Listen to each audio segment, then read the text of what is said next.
Welcome to the list.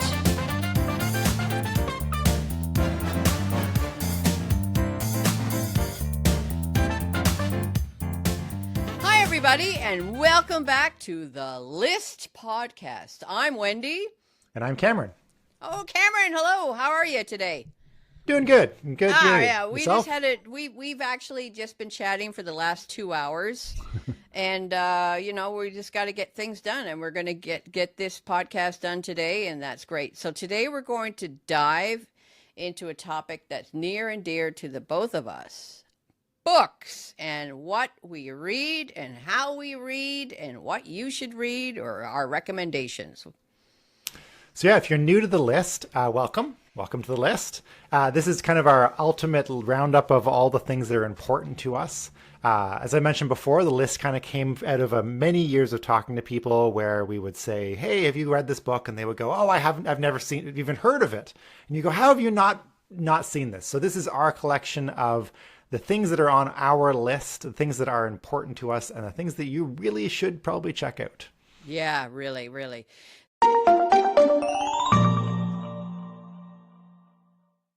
So, like Cameron mentioned, we've done two. The first one was on movies. The second was TV. So I just wanted to recap of what we missed last time. Does that sound good, Cameron? Yeah, that's a great idea. Okay, so what we missed. Okay, confession time.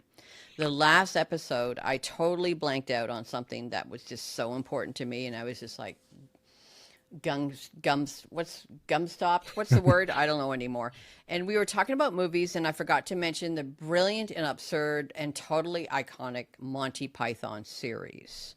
And it wasn't just a bunch of movies, it was groundbreaking TV series that redefined sketch comedy and John Cleese, hilarious and faulty towers, dry, awkward, ridiculous, peak British humor. Canadians, I think, really connect with that thanks to our British roots. And arguably, we probably missed it because we did an episode on movies and they made movies. And we did an episode of TV shows and they did TV shows. And I think part of my brain assumed we'd covered in the other episode while we were doing it. Right. But yeah, Monty Python, they're a thing, right? The other one that I was thinking about that I totally missed that was part of my life. I remember I think we wore out the old VHS tapes. Remember wearing out VHS tapes? Was the Jeeves and Woosters series. Did you ever see Jeeves and Woosters? No. God, never heard of it. Old British comedy. Great. It's a butler and his Sir Wooster. And it's a dry British humor again with all that same kind of stuff. What was amazing about it was I was raised on Jeeves and Woosters. We watched every single episode hundreds of times, right, over and over again. And then years later, I'm sitting watching a television show with somebody called House. And this main character just rings a bell. But I can't place him because this American playing this doctor, he looks like somebody. And I realized, oh my God, it's the same guy with the thickest British accent you've ever heard from Jeeves and Wooster. And just wonderful, right? So Hugh Laurie, fantastic guy. Stephen Fry, amazing person. The stuff he's done. If you like trivia, go watch QI. Amazing television show. Lots of great stuff. Totally missed that stuff. I don't know how we missed it. There's it's an interesting conversation to really realize that there's so many British actors out there that do a great American accent. And there's one woman who I read her book, Want, speaking of books to read. Mm-hmm. And she was for the longest time on this American series, Twilight Zone. Here we go again with my brain that I can't remember, and I should just not break away from our script because then all of a sudden my brain goes blank. But we'll come back to that in the next segment or the next episode, and talk about those sort of funny things. So, what's our next segment what's the first segment we're going to talk about today, Cameron? So I think our first segment, we're just going to talk a little bit about reading, about what people are doing in the world with reading. Maybe a little bit of Yeah. a renaissance going on. Yeah, the reading resonance. It sounds like my favorite type of music. So, have you noticed that everyone seems to be reading again? Like everywhere I look, on the subway, in coffee shops, TikTok, it's books, books, books. Uh, Personally, not entirely, because I teach, so I deal with a lot of what are they these days? Are they Gen Alpha kids coming up through university? I don't know. They're youngins. They don't read. They when I say go read the text paragraph of the textbook, they can't read the questions that I'm giving them for homework. Having said that, I have noticed more and more of them are saying they do read or they've read a book in the last year. I'm finding more and more friends. I, I'm trying to think of what the word is. Confessing to actually reading, right? I think what's going on in the reading renaissance right now is probably less people reading more and more of people not thinking it's cool to say I don't read anymore. Well, and it's again, the environment you're in. You're teaching at a university. You're dealing with your students. You're not in the subway. I've been in the subway, and I see people reading all the time, but they're Mhm. not reading actual physical books. They're either listening to Audible, or they're reading books on their phones or their iPads or whatever in the subway. But I have noticed this trend because certainly when I go to the store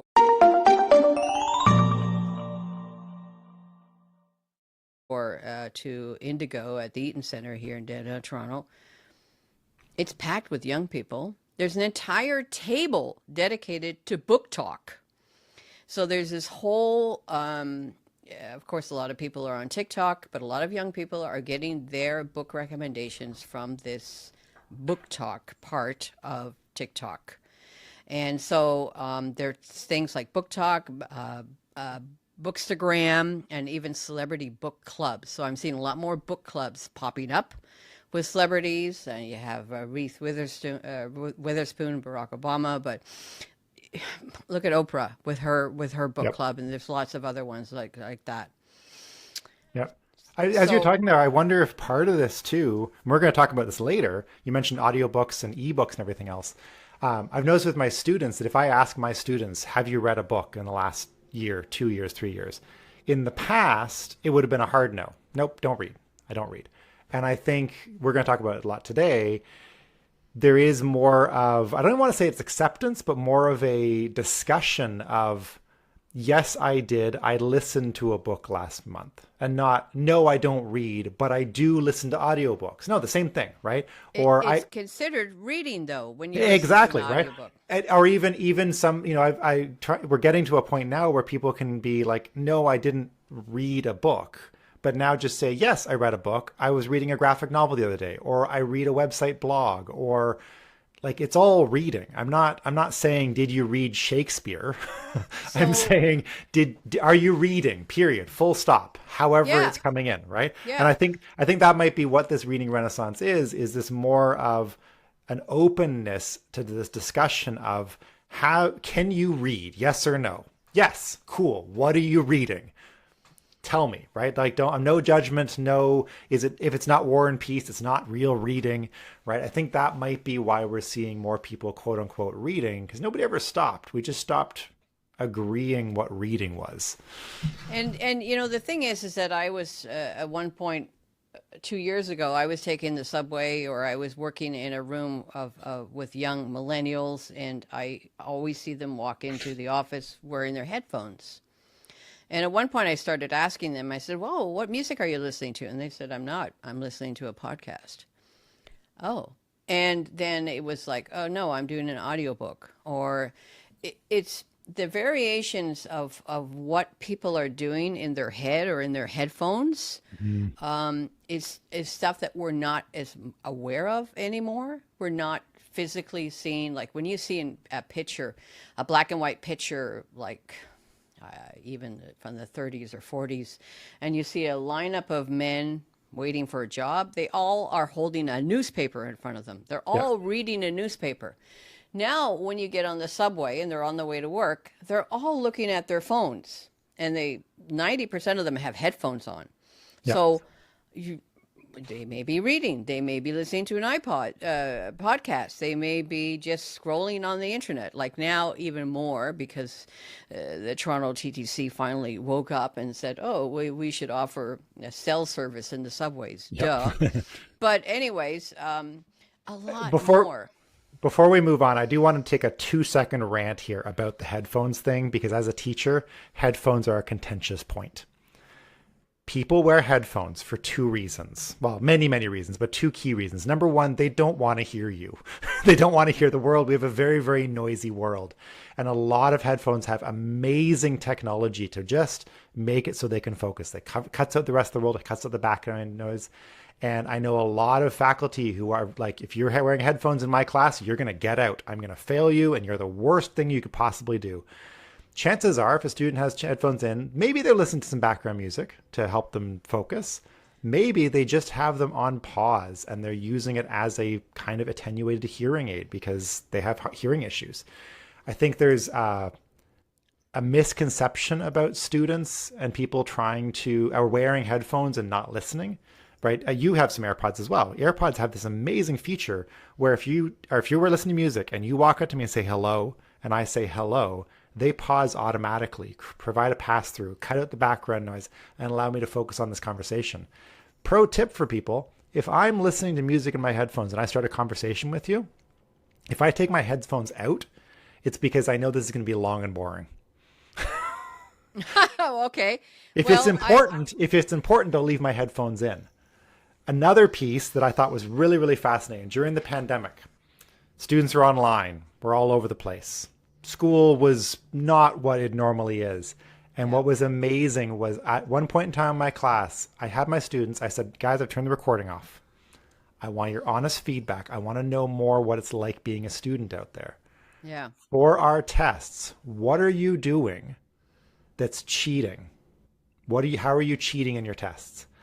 I was fully expecting some of my students to go, "Hey, sir, I have this guy named Bubba. He writes my tests for me."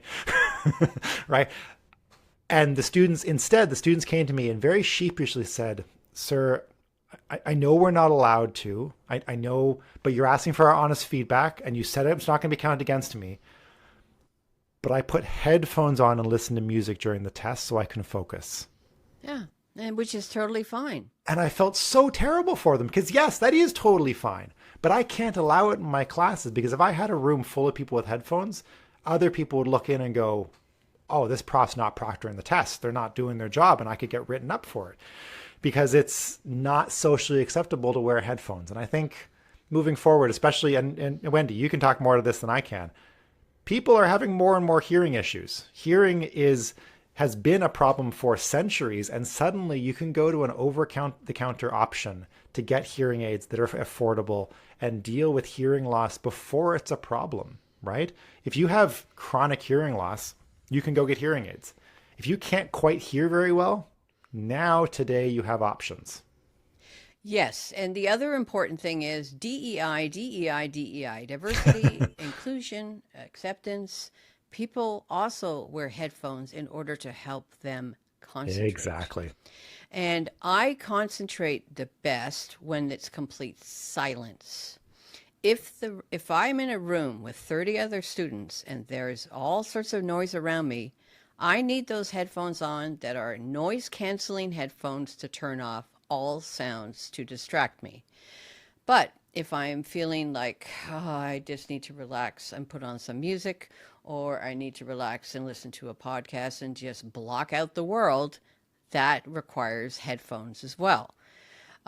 Because living in downtown Toronto, it's a noisy place. I don't want to hear all this noise on the street all the time. When I'm in the forest and washing myself in forestness, trees and birds, I would never in a million years have my headphones on. Yep. I want to hear the forest. I want to hear nature. There is no nature here in downtown Toronto. It's a concrete jungle of noise. Yep.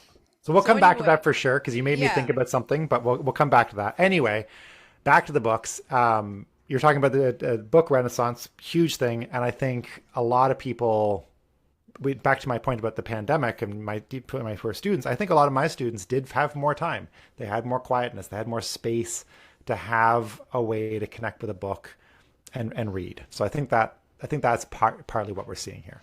And I just have a quick question for you. When you're talking about your students, are textbooks in Audible version? Yes. Yes. We could talk about textbooks. We have a whole segment on textbooks if we wanted to.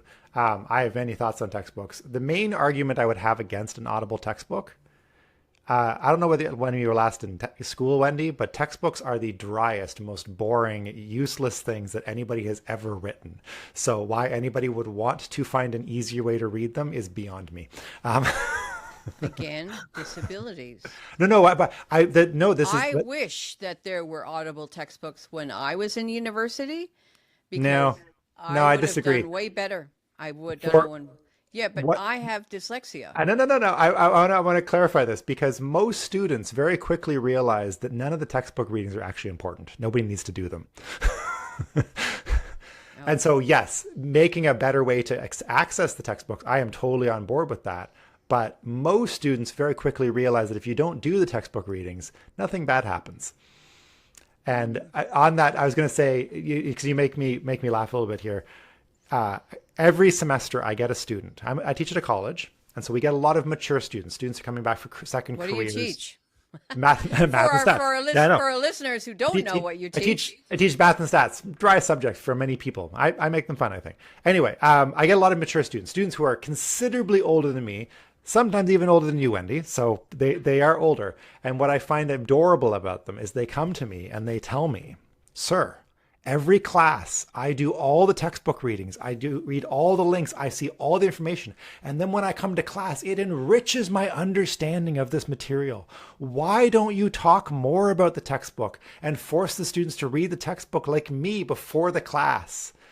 And I always look at them and I go, "I love you so much. I love your enthusiasm, and I love how the world hasn't fallen apart for you yet. But I've learned if I say the word textbook in my class, my students stop leaving it and stop showing up and just have no interest in the material because it's just too much to ask to say, please add to your busy life another 5 hours of reading every week." Ugh, nope.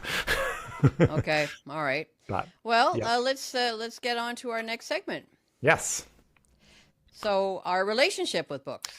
Yeah. So this is cool. So yeah, bit of a break. So me and books, we go back a long way. I was not a big reader as a kid. I definitely remember having to read many books, To Kill a Mockingbird, Shakespeare, various books for school. I never really enjoyed a lot of them. I very rarely would read books.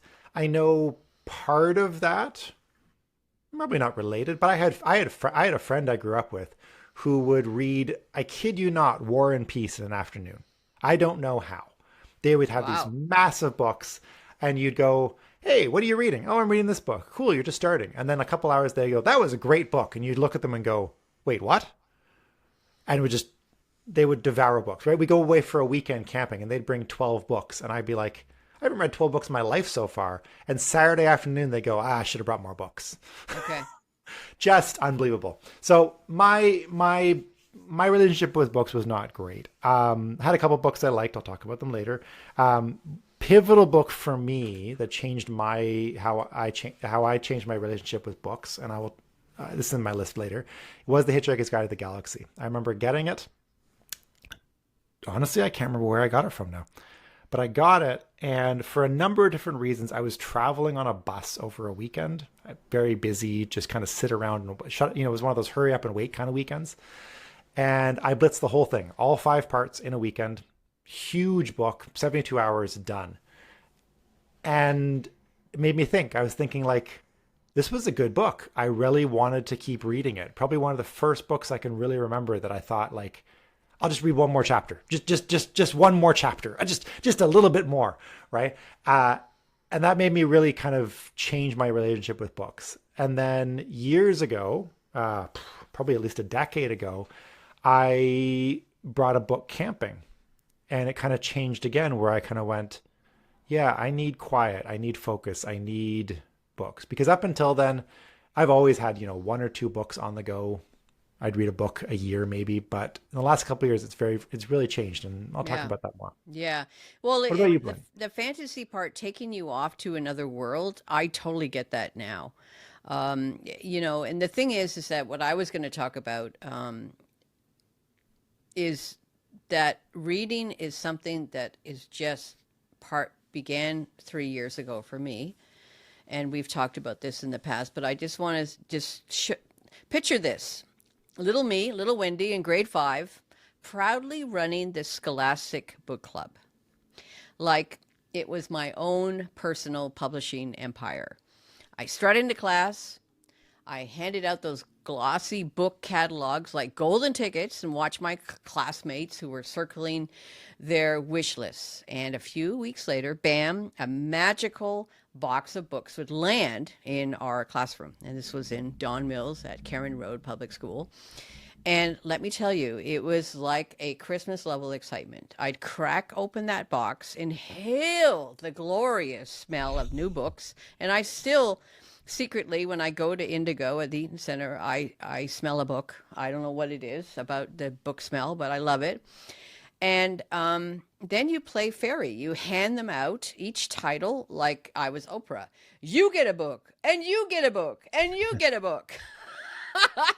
But here's the twist, a plot twist, if you will.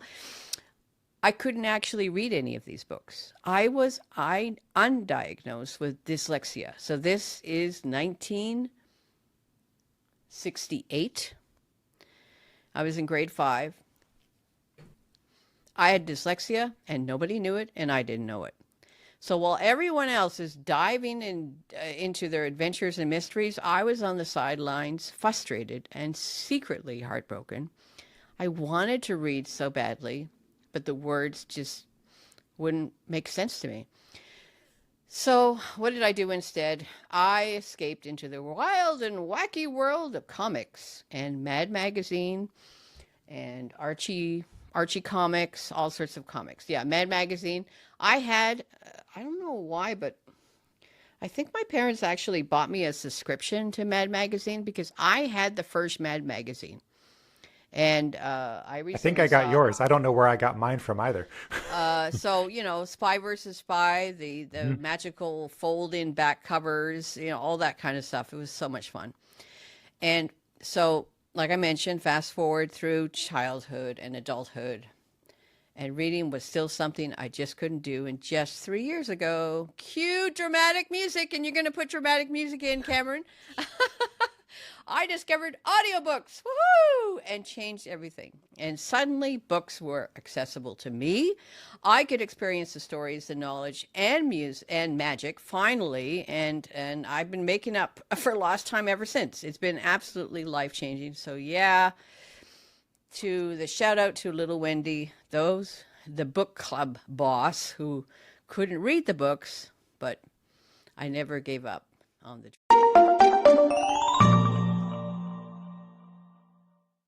dream. And shout out to dyslexia in general. You made me think about something. One of the things that did change my way of reading is I've always struggled to read, right? As I said, I would read like 1 or 2 books every year or two. People would ask, what are you reading? And like, were you reading that a year ago? Yes, I'm still reading it. Because when I was a kid and I read, I would start at the top of the page. I would get to the bottom of the page. No idea what would happen. Or I would get halfway down the page and just lose where I was. And it was quite a few years ago, the Libby app, which is what our library uses, has font selections. And one of the font selections is the Open Dyslexic font. And although, as far as I know, I'm not dyslexic, I have found reading those 1,000 times easier. I have just learned something new from you. I didn't even know that exists.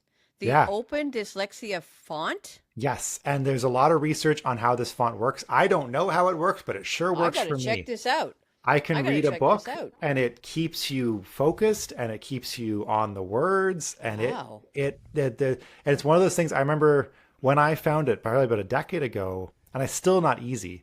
I was looking into how do I make all the text on my computer like this? It's doable. It's really, really hard. It's more of a pain in the butt. Okay. but it does exist. And so my point, my shout out to dyslexia here is, if you struggle reading at all, if you find reading a book difficult, boring, slow, we'll talk about some tips later. Try the Open Dyslexia font and see if it makes a difference. Because for me, it went from kind of a wash of characters on a page to reading words.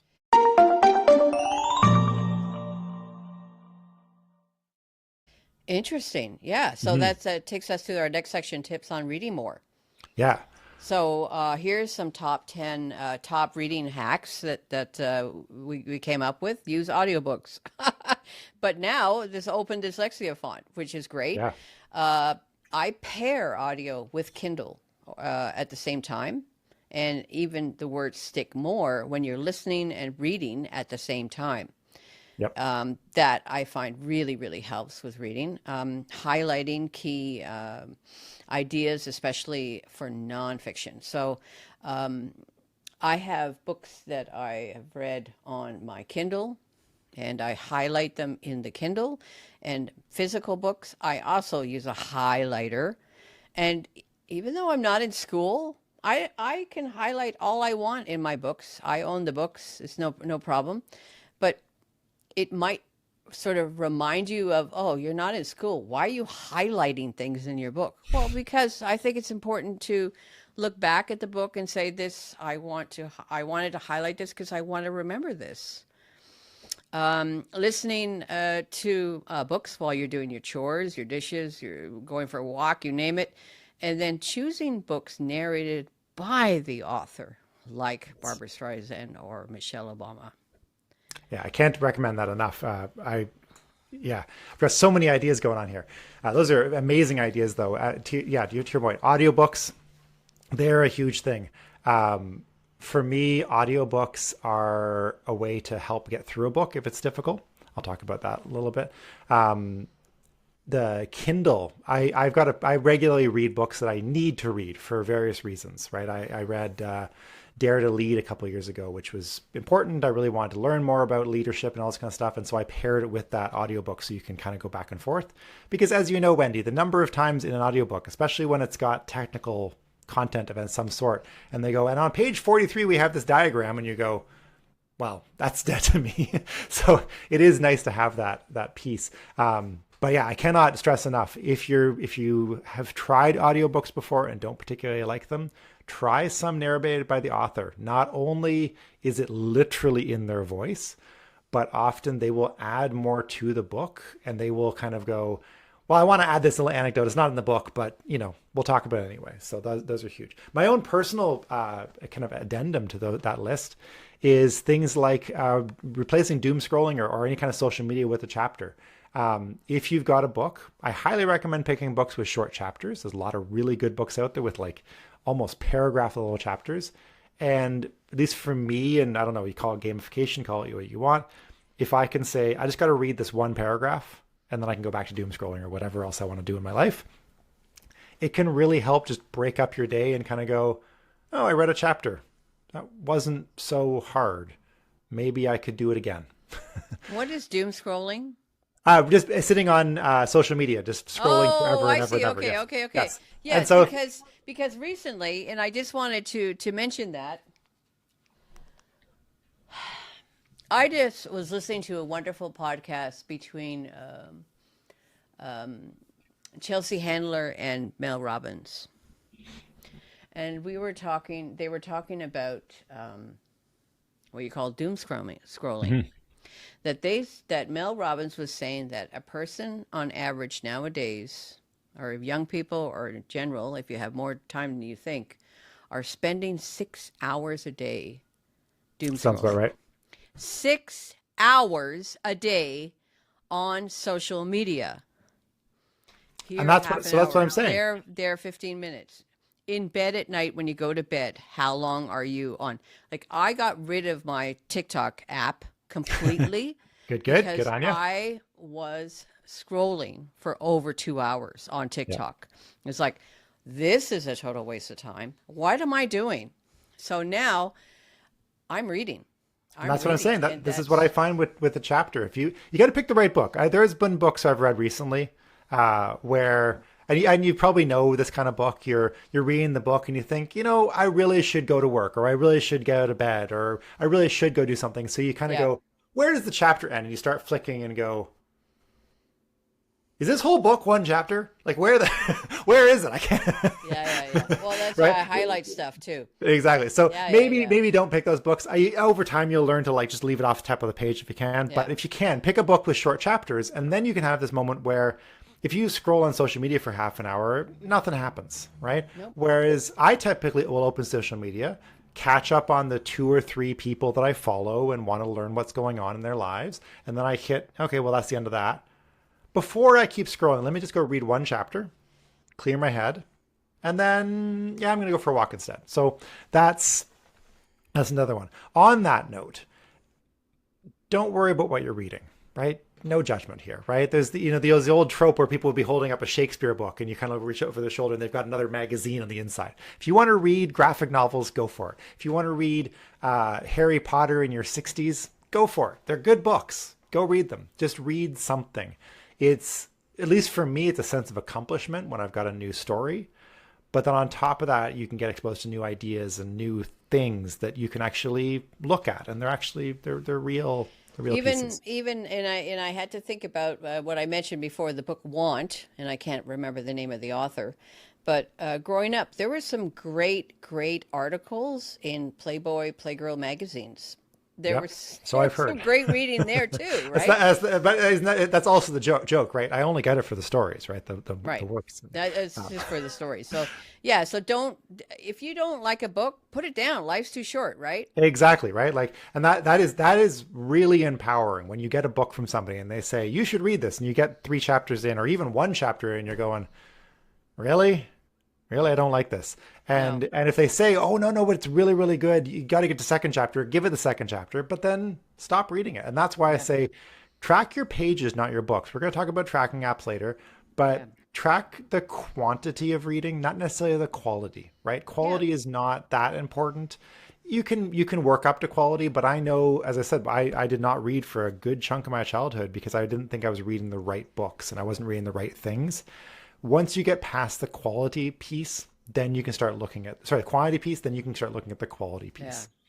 And that brings us to the next segment. I got one more point. Sorry, Wendy. I got one more point. Sorry to interrupt. I'm jumping the gun here. I know. Sorry. One last important piece, and we're going to talk more on this in a bit too, is the idea of find a place to write things down, whether it's a note, whether it's a database, whatever it is, that when somebody says, hey, Wendy, you should read this book, thanks. I'm 12 books on my queue right now. I'm putting it at the bottom, moving it up, whatever, to write it down, because I can tell you from experience, there is nothing worse in the world than finishing a book and going, what do I read next? And then you pick up this random book, you get 4 chapters in, and then you go, right, I was going to read that book Wendy mentioned. Okay, I'll finish this book first. I finish the book and I go, I'll read this thing. Crap, Wendy's book again. And it just never happens. So make a queuing system of some sort so you at least keep track of it. When I'm having a conversation at the local dog park and somebody says, I just read this or that book, I actually just look up the book and take a screenshot of the book on Amazon and put it in my read this book to-do list. I don't look up reviews at all, ever, about anything, because I don't believe in reviews, and this is the musician talking in me, because everybody has their own taste. If you like the book, I'm going to disagree with you there, Wendy. I think you do believe in reviews, because if I told you a book was really, really good, you would go do it. That's true. That's true. Yes. You're right. And the whole point of this podcast is reviews. But it's the personal connection, right? Yes, when I know when Oprah says you should read this book, take that with a grain of salt, unless you love everything Oprah does. When a good friend says, I think you would enjoy this book, give them a shot. You're right. You're absolutely right. My sister recommended a very important book that I'm going to talk about in this podcast. And thank God she did, because I discovered a new author. Yes. And my last little tip, and I'm going to share this because I think it's valuable to think about and see how it fits your life. I think there's a little bit of figuring out how books fit your life. currently, I think you mentioned the same, that I read about 2 to 3 books at a time, Yep, that's new for me too. which multitasking is terrible for you, but there's a reason for it. I typically read one sci-fi, fantasy, escapism, something interesting that I want to read, it's a lot of Asimov right now. I'll talk about that in a second. Some kind of sci-fi book. And I read those, over coffee in the morning when I'm out camping, things like that. I read one for learning, something that I need to read, right? Something I'm trying to enrich what I know about, or I'm trying to read something about physics, something I'm trying to learn more. That typically is an ebook, because I can pull it up anywhere and I can read a little bit of it as I'm going through it, because I typically can't read very much of it at a time. And then I also listen to an audiobook from time to time. Audiobooks to me, and we're going to talk about this more in a second, audiobooks to me are work I'm trying to do or trying to multitask. More on that in a second, because our next segment, Wendy, is audiobooks versus physical books. So let's settle it. Audiobooks versus physical books. I adore the feel of a real book, but audiobooks, total game changer for me. And they brought books into my life in a way I never thought possible. Yep.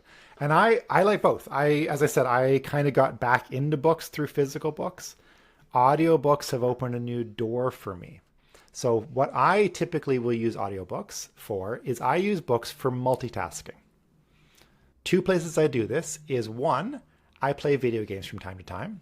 And I have found that a lot of biographies, especially, some people, like I read a Barack Obama's book, I've read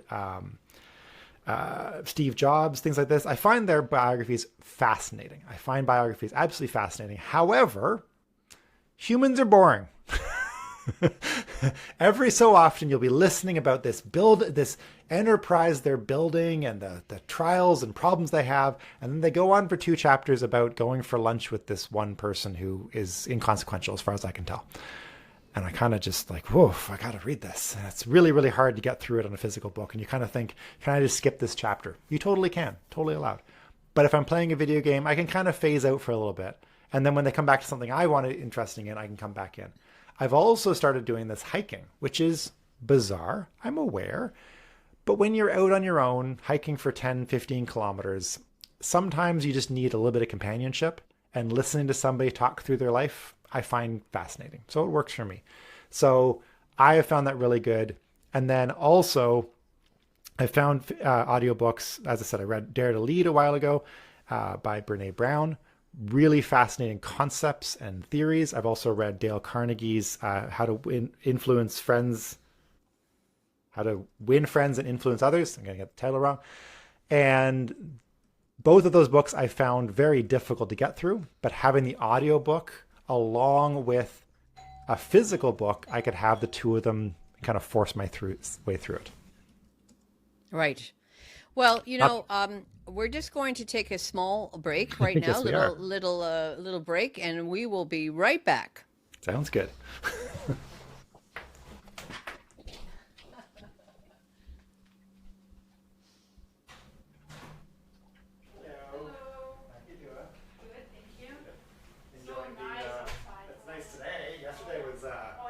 Something else. So bad. We went out in the snow. I love the snow. So I know.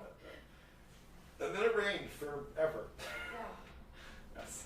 I'm just doing some recording in here. It'll be.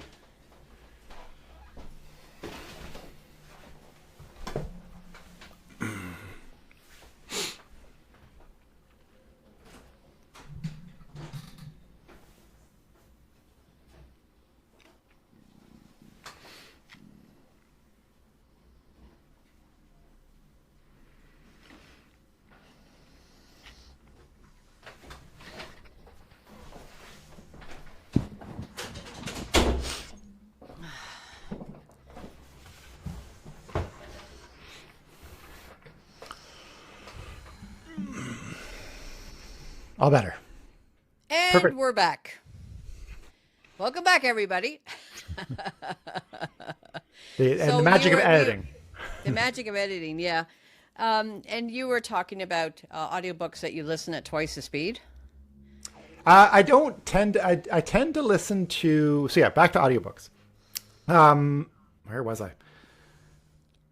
So yeah, audiobooks, I as I said, I listen to them to try to think through hard concepts and help me focus and push me through. I do listen to them, not necessarily at twice the speed, but at faster speeds. Often podcasts, I'll go to like 1.2. Depends on how good the engine is to keep up with it. Mostly so that it can kind of travel at the same pace as my brain, because I find some people, Barack Obama was one for sure. His speaking style is very slow and methodical. Yeah. And he has good ideas, but part of me is thinking about the Slow Talkers America skit from the 1960s. And so sometimes I'll speed it up a little bit just to keep me focused, because my mind tends to wander. So Yeah. Well, we wanted to add a new section to these podcasts and have a lot more of a listening sort of audience participation. So we have a little poll here. Are you Team Audiobook, Team Physical Book, Team Kindle, Team ebooks. all of the above plus, and thank you. So the listener challenge is, what is your all-time favorite audiobook and who narrated it?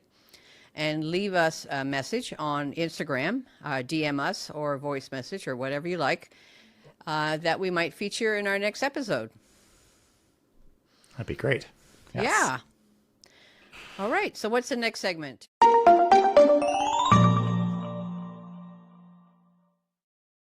So next, we've been kind of dancing around it, and we do this every single time. So why not talk about our list? What is the things that are important to us? Yeah, what we've read, what we've loved, and it's, let's get back to our namesake chapter, our list. Yeah, I had a hard time with this list, Wendy. I gotta tell you, I have read a lot of books that have kind of meant a lot to me in the last couple of years. I have not stuck to our format of 5. We're up at 10 already, and even some of them are combined into multiple items.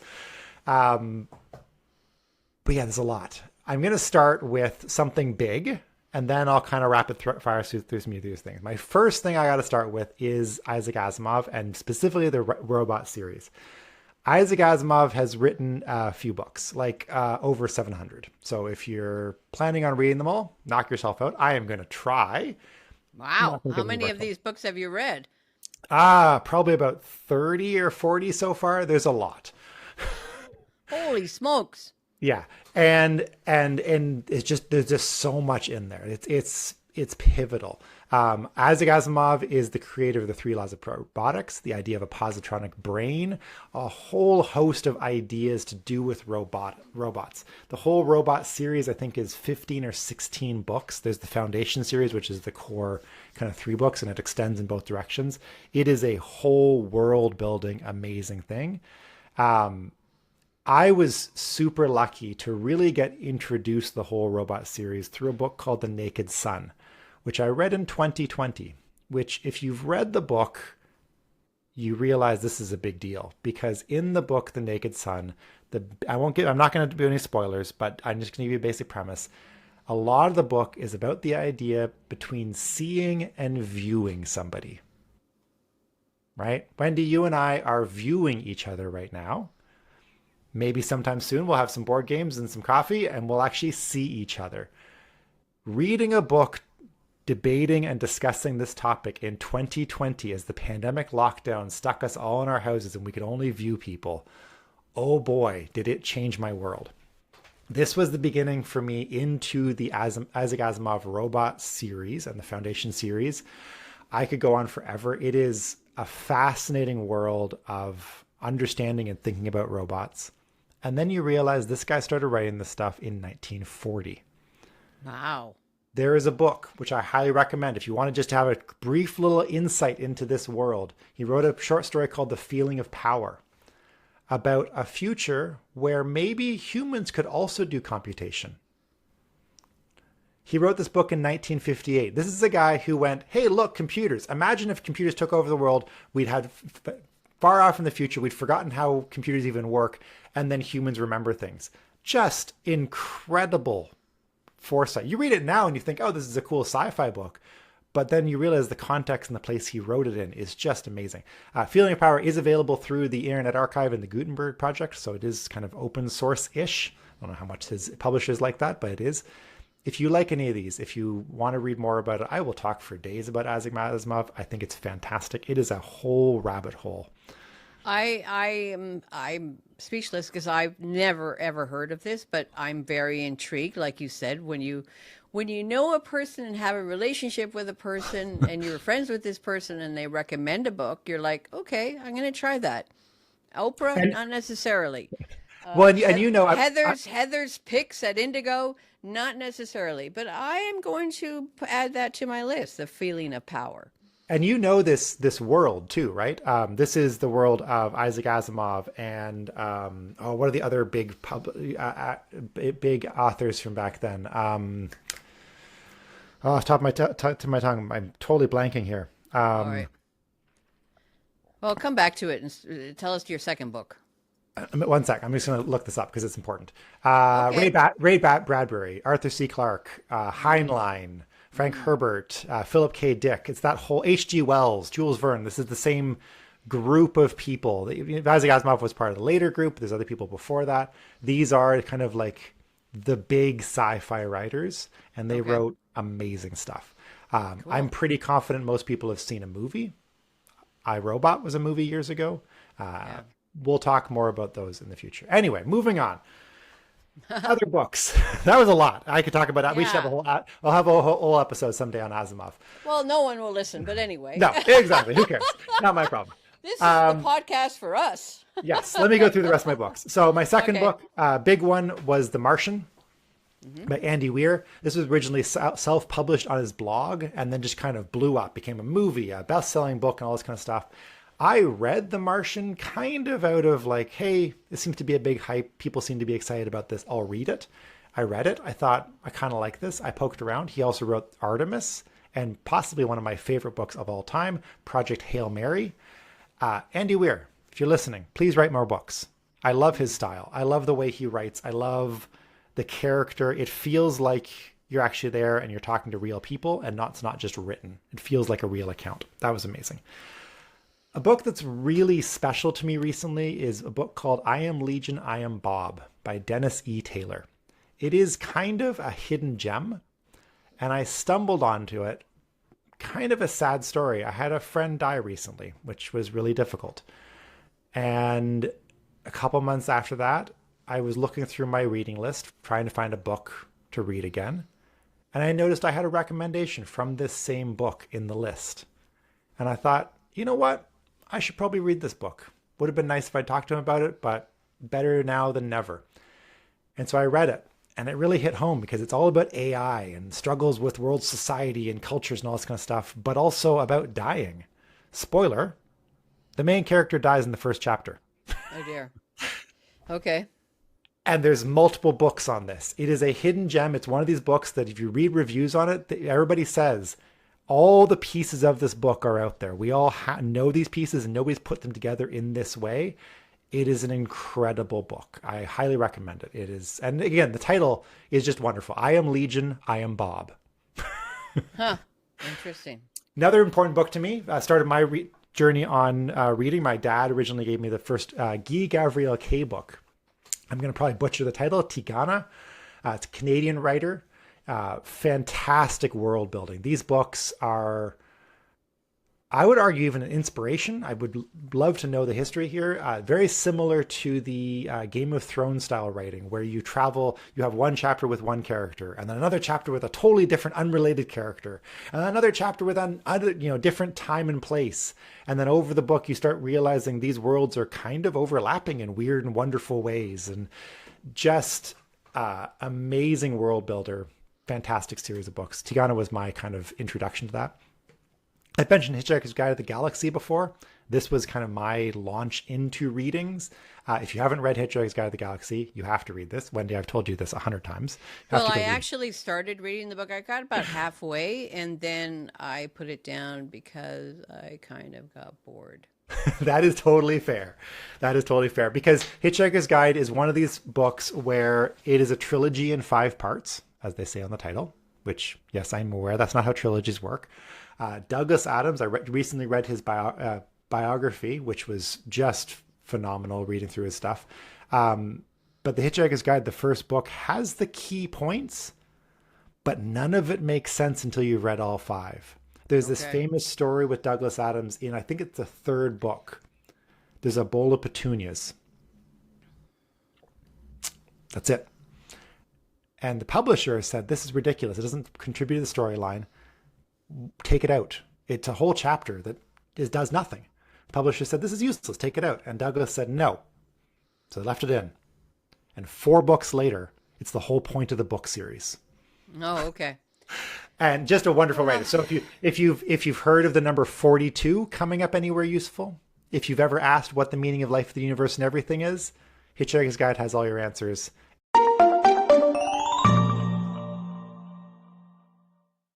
It is wonderful. If you like his stuff, he also wrote the Dirk Gently series, which is the same vein of crazy.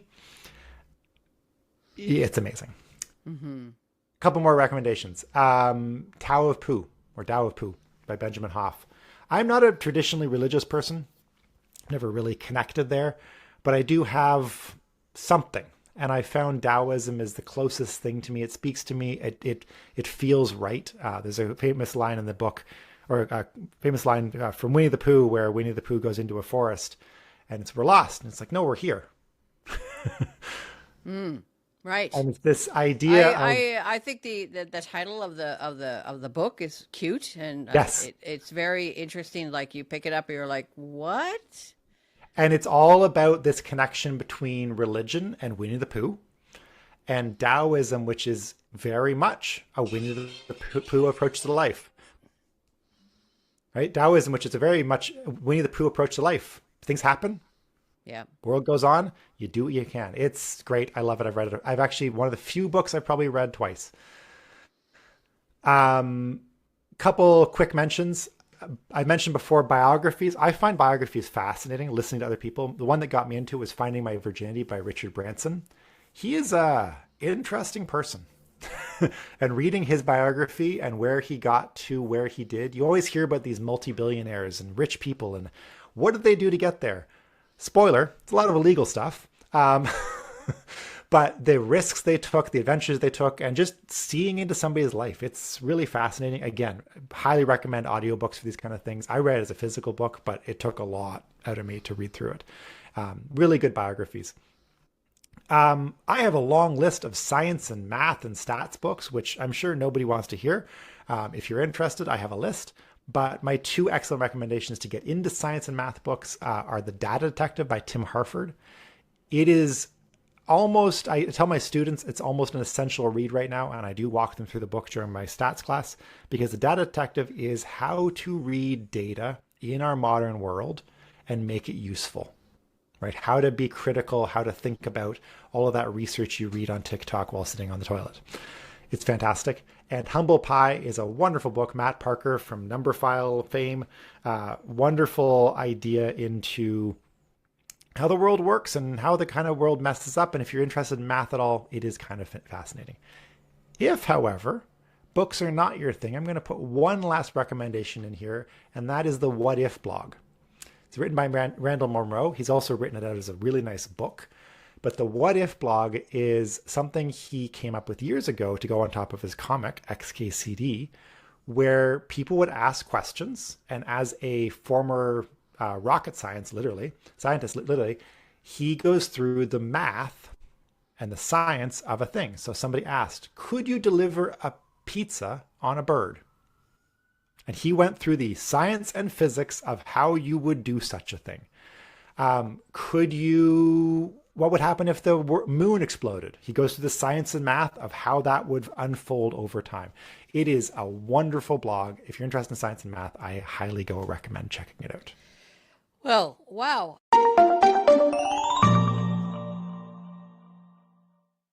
I feel like I was just in class with a professor, because the Yes.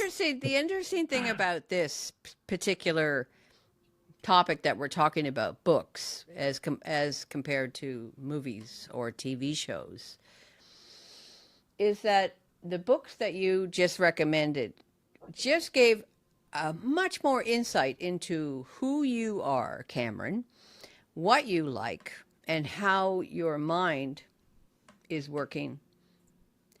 Because the thing about books that's so interesting for me is that when you're watching a movie, you're in that magical space for 1 or 2 hours when you're watching the movie.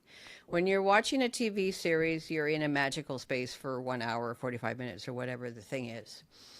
When you're reading a book, and we've talked about this before, it is a actual dedicated thing that you need to do for 20 hours or more of the same thing. So in order to stay engaged and interested for more than 20 hours in doing one thing, like reading a book from front to back, you have to be actually it has to be something that you are deeply, deeply interested in. And as compared to being deeply, deeply interested in a 2-hour movie, you can take it, you can talk about it. But a book is kind of like eating a meal for 20 hours or 40 hours. It has to be delicious. It has to be engaging. It has to be something that you're really, really interested in. And I think I missed a note I made to myself I want to talk about before I unloaded my giant list at you, Wendy, and all of our listeners. Book recommendations, they're a thing. And I've just unloaded a list of 9 or 10 books at you, which to me would be like a cardinal rule never to do. Right. We talked about it on our TV show. I was in a meeting the other day chatting with some friends, and somebody said, "Oh, I watched this show." And then people were just firing off, "Oh, and this one, and this one, and this one." And within the space of about 15 minutes, I'm sure they listed 25 television shows. And we talked about this last time. For somebody who watches one episode of a TV show,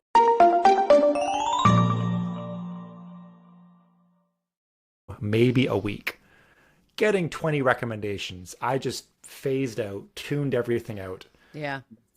And so for all of our listeners out there who are thinking, you know what, I've read one good book since 2019.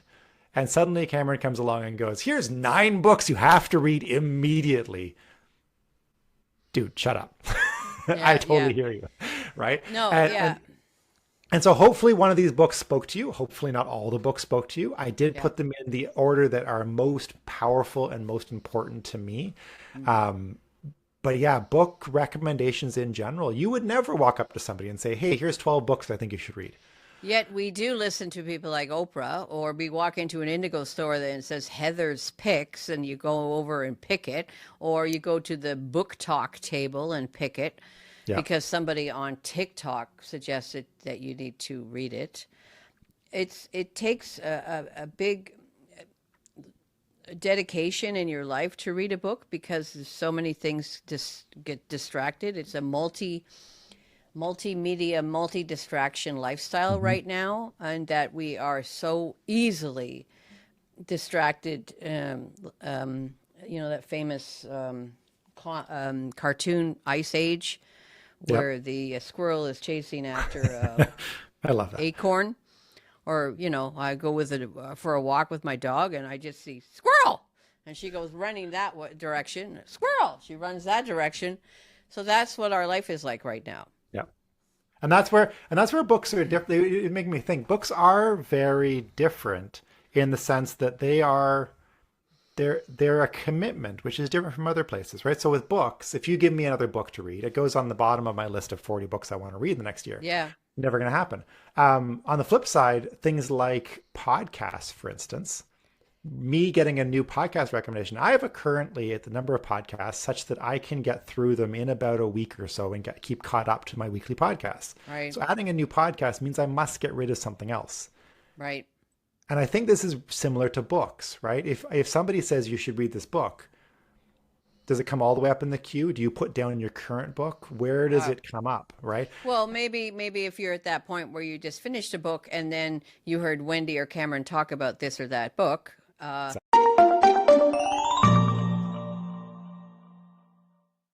Okay. Maybe that book would give you the incentive to go to the library or go to Indigo and pick up the book or buy it on Amazon. So so we're going to go to my list. Does that sound Yes. cool? Go for it. Okay, my list is cozy, cool, and Canadian for sure. So again, to remind our listeners, I basically started reading 3 years ago. That's it. I'm 65 years old. That's the last time I'm going to mention my age because I mentioned it too much in the other two podcasts. When I re-listened to it, I was like, why do I keep on talking about my age? So let's go. So this first book was recommended to me, or this first author was recommended to me by my sister. So just about, the most read person that I have in my life is my older sister, Enika, who has read, I think, 20,000 books in her lifetime. So all the Inspector Gamache novels by Louise Penny. Fantastic Canadian crime fiction book. Chief Inspector Gamache basically is just part of the whole series, The Family. And Chief Inspector Gamache is about a Quebec policeman, chief of police in Quebec. And her books are fabulous. You can't put them down. They're so much fun to read. And that's the key. I need fun and entertainment in my books, similar to fun and entertainment in my movies and TV shows, because I'm relatively new at reading. So that's basically why. And I think there's so much going on in your life. When I pick up a book and I've been reading it for maybe a week or two, I need to remember where I left off. I need to remember what this story is about if you're going to be reading 1 or 2 chapters at a time. I lately make time about an hour a day to read, and that's usually in the afternoon. So the next book I want to recommend, also another Canadian, our very own Canadian astronaut, Chris Hadfield. He has written a couple of books, for example, The Apollo Murders. The Apollo Murders actually has been recently picked up by Hollywood. They're going to turn his book into a film. Oh, wow. It's so amazing, this book, because Chris Hadfield, who started as a pilot, actually he wrote a children's book about himself, about dreaming to become an astronaut, and it came true. What a great concept. Write a children's book about your dream, and it actually comes true. So Chris Hadfield, a Canadian astronaut who has been in space and has been to the International Space Station for many, many months, he wrote this great series about space, espionage, and he knows everything and anything about what zero gravity feels like. He knows what the inside of an astronaut of a spaceship looks like. So they're great, Very cool. Great fun books to read. I highly recommend them. The Apollo Murders by Chris Hadfield. Next, again, thriller kind of series. We have all the Dan Brown books. Probably a lot of people have seen ads on their social media feeds that Dan Brown is coming up with another book very soon. He doesn't write very many books. And I think the reason why is because he does an incredible amount of research into these books, like a lot of research. And so that's why there are not very many books. But the really cool thing about Dan Brown, of course, things like Angels and Demons or whatever, he's also written a children's book. And a lot of people don't know that Dan Brown is a very accomplished musician. He's a pianist and composer, and he wrote this wonderful children's book about it's called The Wild Symphony, and it's about all of these animals that play instruments. And each page of the book has an accompanying piece of music. So there's like a QR code at the beginning of the book. You scan it, and it turns it into an app. And while you're reading the book, you are listening to a little piece of music to accompany each page. So it's brilliant. It's a brilliant way to get kids interested Had there been a book like that for me when I was a kid, where a book is accompanied by music, I think it's brilliant. So we'll just move on to my nonfiction recommendations. We have Becoming the Light We Carry from Michelle Obama, which doesn't need an explanation. She's fantastic. A Promised Land by Barack Obama. It's insightful and amazingly fun because it's narrated by Barack himself, and the same with Michelle Obama. She narrates the book herself because, again, all of the books I read are Audible. And then a fantastic book that was recommended to me, and I can't remember who recommended it to me. Oh, it was Cameron. Yay, Cameron. Yearbook from Seth Rogen. Seth Rogen, Canadian actor who grew up in Vancouver. He wrote this wonderful book that is hilarious to read, but also hilarious to read while you listen to him actually narrate the book to you. And he's an excellent example of what I was talking about. He goes off script regularly, right? Yeah. Like, this isn't in the book. I'm just going to, Yeah. And and then takes me to some biographies. The famous father girl, Jamie Bernstein, who is the daughter of Leonard Bernstein, wrote this fantastic, fascinating glimpse into the life of what it's like to live with Leonard Bernstein being your father. And actually, the recent book about the recent movie about Leonard Bernstein is based on her book, A Famous Father Girl, from Jamie Bernstein. Another book I last year finished was My Name is Barbara, from Barbara Streisand book that she narrates herself. It's over 40 hours long, and that's the great thing about Audible and about Kindle. You know how many more minutes are in each chapter, or you know how long the book is, because it's fantastic. But it's worth every minute because Barbara actually sings in the Audible. Like when she's talking about Funny Girl, she starts singing songs from Funny Girl. Another book that I read, simply because everybody was reading it, was Spare from Prince Harry. Prince Harry reads it to you, and he reads the entire chapter about his frostbitten penis as well. Nice. And lastly, because I love fun books and humor, Rick Mercer. Rick Mercer is a very funny Canadian comedian.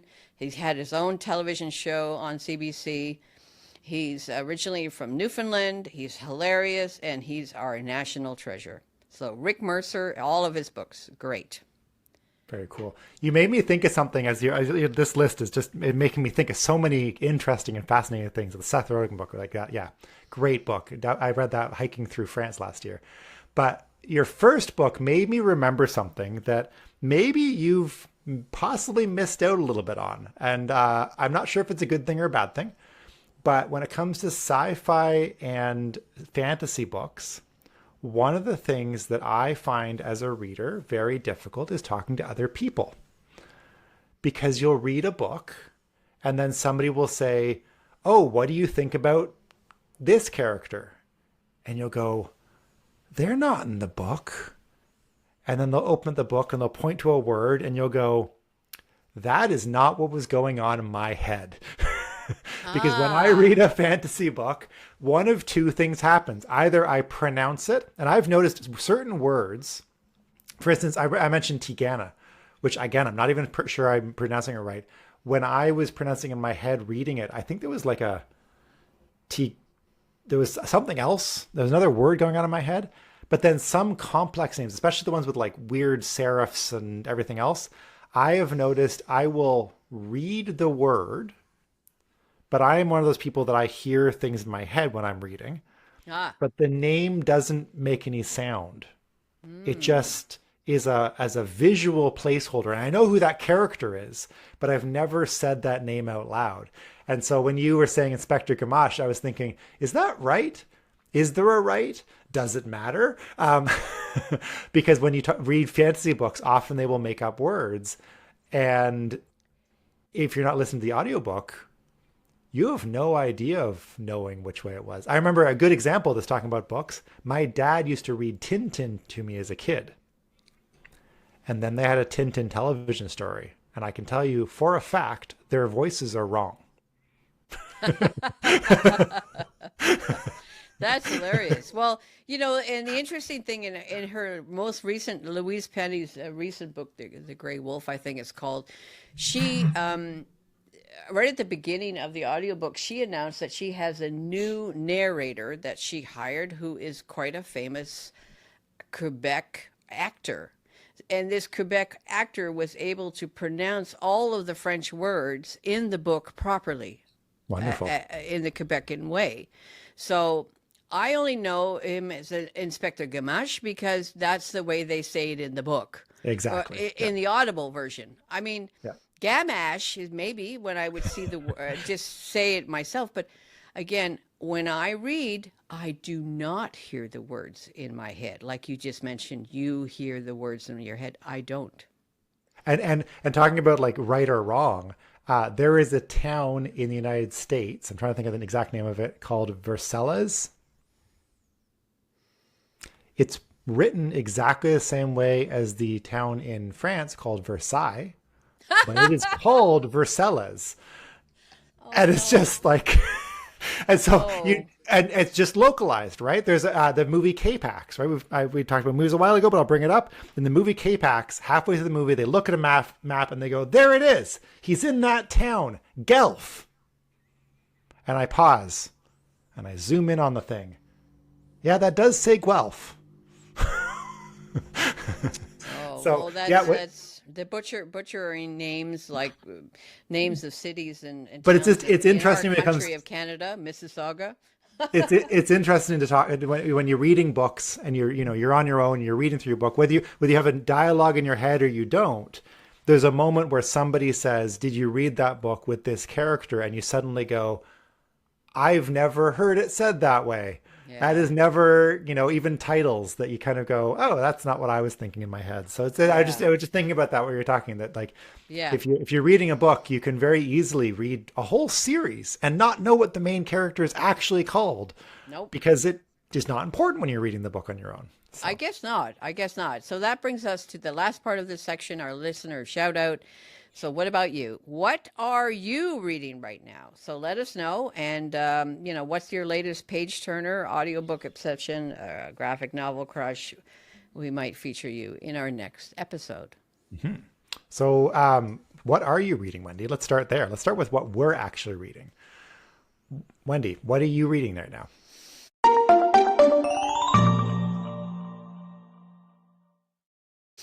Okay. All right. So let's, I'm just going to go into 3 books that I'm reading right now, and it sounds chaotic, but hear me out. And it's exactly interesting thing. This is a new concept for me because I'm reading 3 books at once. And kind of a similar sort of thing, what you mentioned earlier about how you're feeling, what time of day it is, what you feel like, if you're down, if you're up, if you're happy, if you're sad, put your foot in the ring, whatever. If you're happy and right. So right now I'm reading The Let Them Theory by Mel Robbins. Me and about 4 million other people in this world are reading the book right now. It's just a fantastic sort of self-help kind of, let them. I've been struggling a lot with politics recently, and this book has really helped me with turning off that noise and thinking about the word let them. Just let them do whatever. I can't change anything. My Life in France by Julia Child. So that is basically a fantastic, entertaining book about Julia Child, her life in France, enrolling in the cooking school, the Cordon Bleu. And it's just entertaining, fun, fantasy kind of world, like, oh, how that would be wonderful to live in France right now and just enjoy all this wonderful food. And then because of the recent situation here in Canada and our prime minister right now, our new prime minister, Mark Carney, I'm reading his books. I want to know what he's about and why he wrote this book. He wrote this book just after the pandemic. It's called Values. It's an extremely difficult book for me to read. I can only read like 1 or 2 pages at a time. It's it. But I just let it sink in and try to understand it. And, it's good for me. It's just, I need to know more about this man and who he is. And that's it. So, yeah, those are my 3 books that I'm reading right now. Those are fantastic, and they're exact. They fit my pattern, right? I can't articulate it particularly well, but you can see there's one book that's just like fun, airy, interesting. I want to read about this, learn something. I'm going to guess that's your Julia Child, My Life in France book. Yeah. You've got one book where you need to read it, right? Mm-hmm. That's Mark Carney's. That's the audiobook where you just kind of listen to it, and every once in a while nothing really happens, and it kind of phases out. But you need to get through it. And then you've got the like almost for work book, right? Let them, right? I want to get something out of this. I'll get through it when I can. And that's, I think what I'm trying to articulate there is, to me, Let Them is the book you're reading, right? And you've got it first. Yeah. And but you can only read like a page or two of that before your brain explodes. And you think, I gotta sit on this for a couple hours. Yep. So you go read My Life in France, and it's fun and it's airy and you have fun with it. And eventually you think, I got to do something serious. I got to learn something, but I don't want to go back to the serious books. I'm still thinking about it. And that's where that third book kind of fills that gap. And so it's not a bad pattern. I wonder how many people are reading 3 books. Yeah, it's interesting. It's a new phenomenon for me, because it's like, okay, I want to read this book, but hey, why can't I read them all at the same time? I don't think I can do more than 3. I think probably 3 is about it. But I guess I have the brain space or the memory to be able to do it. And I must admit that the thing that I've noticed, the more I read, the more I'm remembering. I think it's better for my brain to read than to watch TV 24/7. It's better to actually use your brain and read. Well, and I think you're right. I would be surprised if you could do more, if I could do more than 3 books, because you'd have 2 books in the same brain space. Right? You sit down in the afternoon, it's nice out, you just want to read something fun. Do I read this fun book or that fun book? No, one fun book. That is the limit, right? That, at least in my brain, right? Yeah. Well, and it's something that's, I like to really intentionally carve out at least 1 hour a day for reading. And it's usually around 3 or 4 o'clock. I always make myself a cup of tea, and I always have it accompany a nice cookie with it, or a Dutch stroopwafel or something. And I read for an hour. And the reading, again, is with Audible and Kindle together, or a physical book. And, when I was discovering, I keep track of a good tracking tool for my books. I use Goodreads, which is part of Amazon. And what I've noticed recently, and I was looking at the Goodreads page, is that in the last 3 years, I have read 35 books. Thank you. Which is quite amazing. When I was like, holy cow, did I read that many? Wow, that's incredible. And I'm looking at the images of the books, and I'm like, yeah, I remember what that was about. Yeah, I remember that was about, it's really interesting. Yeah. I use Goodreads as well. And Goodreads has been a way to kind of go, I don't feel like I'm reading a lot. Oh, wait, I read all these things, right? And you can remember them. Even the other day, I was thinking, I really haven't read that many books this year. Wait, I've read 5? Oh, yeah, I guess I did read those as books this year. So it's nice to, it gives you, it's probably that gamification brain, right? That like, I've done something, I've got a limit or whatever. But it is nice to kind of see, I've read some stuff. Well, and to be honest, we used to call my older sister, she's a bookworm, but I think I'm a bookworm now too. I mean, I just think I am a reader, I guess. Yep. I just haven't found the right format or the right way to do it. Yeah, exactly. So what are you reading right now, Cameron? So currently I'm kind of between books. I just finished 1 book last week, and I'm only on 2 right now. I just haven't had the brain space or space for that 3rd audiobook. But currently I'm reading Braiding Sweetgrass by Robin Wall Kimmerer, which is kind of my go-to workbook. Last couple of years, I've been working really closely with our Indigenous faculty and Indigenous community, trying to learn more. I recommend everybody should go learn more. My current go-to, if you're thinking Indigenous, what's Indigenous and what's going on? Start with something simple. My recommendation is a website called whose.land, and you can learn whose land you're currently working on. It's interesting. Canada has had a difficult past with Indigenous people. We're getting somewhere. It's something. So that's my book I'm currently reading. I try to read a book every couple of months on something Indigenous so I can learn a little bit more. This book is a wonderful collection of different stories and ideas. It's worth a read. Obviously, I have a long pile of books coming. I've just finished an Asimov book, and I'm reading a new Asimov book. Shocker. I just finished reading Positronic Man, which is actually the first book in the Robot series. Yes, I'm kind of reading them out of order. And I've moved on to David Starr Space Ranger, which is a book written under the pseudonym Paul French. Also by Isaac Asimov, very fascinating. I've actually got a bit of a reading journey ahead. So I haven't read a lot currently, but I've got a reading journey ahead in that I've been trying to find one book out of the Asimov series, the Robots and Empire book. Could not find it to save my life. And last year finally ordered a whole pile of books in the United States up from a company that had them shipped in, everything else. So I've got a whole shipment, shelf-sized pile of books to get through this year.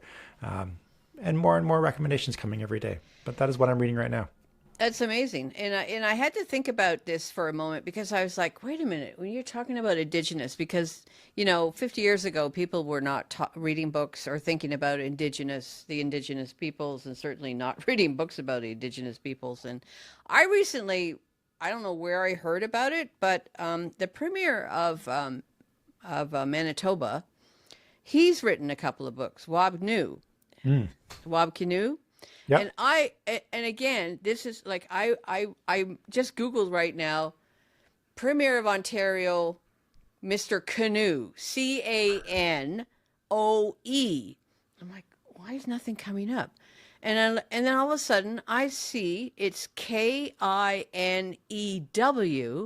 but I heard canoe, but it's pronounced canoe, but it's Kinew. Anyway. The point is, he wrote a very, very good book that was recommended to me, but I cannot remember who recommended it, called The Reason You Walk, a memoir. And apparently it's a fantastic book to read. Another book that he wrote is called Walking in Two Worlds. So, and he's also written a children's book. So, we can add it to the list for sure. For sure. And, let me see. So, so we have our listener prompt again, and that we basically would love to hear what you're reading right now. And we're coming to the end of our podcast.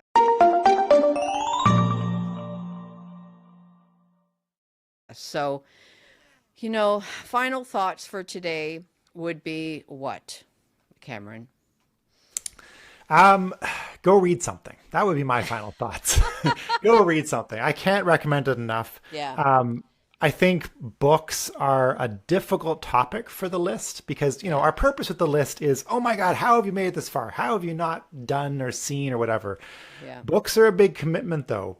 Yeah. But I think there are a lot of books out there that are really powerful, that are really, really interesting, that you should go.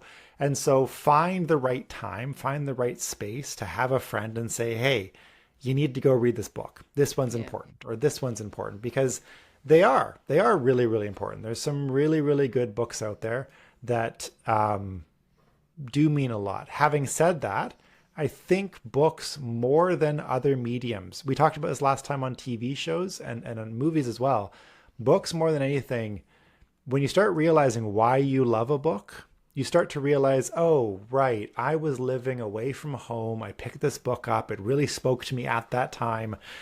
It has more emotional and more extra meaning, which means that when you make a recommendation to somebody else, they might not see it, right? Like I said, I read Naked Sun in 2020 as the pandemic is crashing down around us, and it started this journey for me.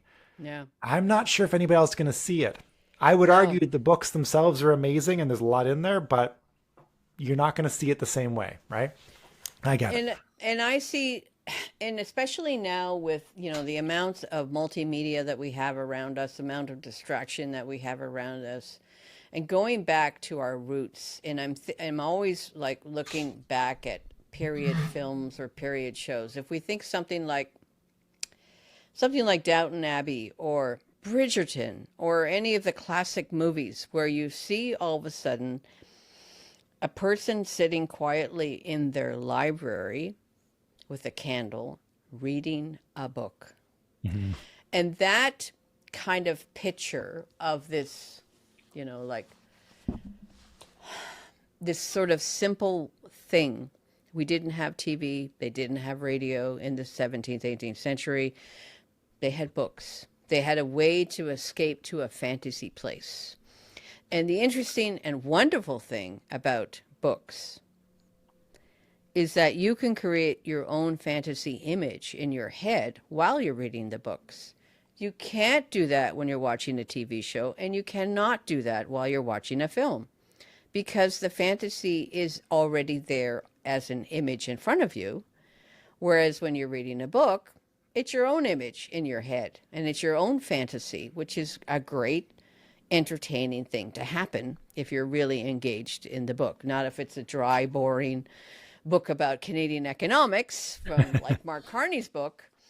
But for sure, this book I'm reading right now, with My Life in France, I can imagine, Julia Child having a wonderful time cooking at the Cordon Bleu and learning how to